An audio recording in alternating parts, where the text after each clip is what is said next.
ঈশ্বরের ইচ্ছের কাছে এবার হেরে গেল দেবলীনা এবং জয়িতার চক্রান্ত। হ্যাঁ বন্ধুরা, ভিডিওটা লাইক দিয়ে দেখতে থাকুন। যে মুহূর্তে কিনা অভিমন্যু সেখানে এসে হাজির হয় এবং অভিমন্যু যখন কিনা নিজের মেয়ের প্রাণ ভিক্ষে চাইতে থাকে ঈশানের কাছে, ঠিক সেই মুহূর্তে ঈশান যখন কিনা বিয়ের আসর থেকে উঠে যায় এবং ঈশান বলতে থাকে যে কী হয়েছে কর্তা, আপনি বলুন কি হয়েছে আমার অনুশ্রীর, বলুন। ঠিক সেই মুহূর্তে যখন কিনা আয়ুষও বলতে থাকে যে বলুন না কর্তা, চুপ করে রয়েছেন কেন, কী করেছে অনুশ্রী। ঠিক সেই মুহূর্তে রিবু যখন বলতে থাকে যে অনুশ্রী আত্মহত্যা করার চেষ্টা করেছে, ও বিষ খেয়েছে এবং আমরা অবশেষে ওর সমস্ত ডক্টররা চেষ্টা করে ব্যর্থ হয়েছে এবং তার জন্য ওকে শহরের এক হসপিটালে আমরা আনতে বাধ্য হয়েছি এবং সেখানে ডক্টর আমাদেরকে এটাই বলেছে যে যতক্ষণ পর্যন্ত না অনুশ্রী যাকে ওর সামনে চাইছে তাকে আমরা হাসির সামনে নিয়ে হাজির করতে পারছি, ততক্ষণ পর্যন্ত কোনো মতেই নাকি অনুশ্রীকে বাঁচানো যাবে না। তার জন্যই বাবা রীতিমতো এখানে অনুর জন্য প্রাণ ভিক্ষে চাইতে এসেছে, তোমরা দয়া করো আমাদের উপর। আমরা জানি যে আমাদের উপরে তোমাদের যথেষ্ট পরিমাণে ক্ষোভ আছে, কিন্তু তার সত্ত্বেও একটা জীবনের বিনিময়ে তো নিজেদের শত্রুতা নয়, তাই না? ঠিক সেই মুহূর্তে যখন কিনা অভিমন্যুকে এতগুলো বছর বাদে ইন্দ্রাণীর মুখোমুখি হতে দেখে যখন কিনা ইন্দ্রাণী হতবাক হয়েছে এবং বলতে থাকে যে দাদা,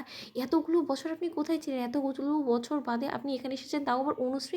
অনুশ্রী তো সেই ব্যক্তি যে কিনা আমাদের কোম্পানির এমপ্লয়ি ছিল। ঠিক সেই মুহূর্তে যখন আয়ুষ বলতে থাকে যে ও শুধুমাত্র এমপ্লয়ি ছিল না মা, ও ছিল ঈশানের সব থেকে প্রিয় বন্ধু এবং ওর প্রেমিকা, এবং ঈশান মনে প্রাণে ওকেই ভালোবাসে এবং ওকেই চায়, নাকি দেবলীনাকে বিয়ে করতে চায়। দেবলীনাকে তো রীতিমতো বাধ্য হয়ে তোমার মন রক্ষার খাতিরে ও বিয়ে করতে চলেছে। মা আজকে সেই মেয়েটা মৃত্যুর সঙ্গে পাঞ্জা লড়ছে এবং সেই ভালোবাসার মানুষটাকে চিরকালের জন্য হারিয়ে ফেলার খুবই কিন্তু আত্মহত্যা করার চেষ্টা করছে, এবং তুমি এখনও কি নিষ্ঠুর ওর পাষণ্ড হয়ে তুমি তোমার কথা রাখার জন্য কি তুমি ঈশানকে বলবে যে দেবলীনাকেই ও বিয়ে করুক, নাকি তুমি দেবলীনার কাছ থেকে ঈশানকে কেড়ে এনে তুমি অনুশ্রীকে বাঁচানোর জন্য ঈশানকে যাওয়ার একটা শেষ সুযোগ দেবে। ঠিক সেই মুহূর্তে ঈশান যখন বলতে থাকে যে হে কাকুমণি, আপনি একদম টেনশন করবেন না, আমি এক্ষুনি যাব এবং আমার অনুশ্রীর আমি কিচ্ছু হতে দেবো না। ঠিক সেই মুহূর্তে দেবলীনা বলতে থাকে যে অসম্ভব, এই ঈশান একদম চালাকি খাটানোর চেষ্টা করবে না, তাহলে কিন্তু আমার থেকে খারাপ কেউ হবে না। তুমি আমাকে বিয়ে না করে এখান থেকে কোথাও যাবে না, আগে আমাদের বিয়ে হবে, তারপরে তুমি সেই অনুশ্রীকে বাঁচাবে। অনুশ্রীর জন্য তো দরদ উতলে পড়ছে কেন তোমার, বলো তো?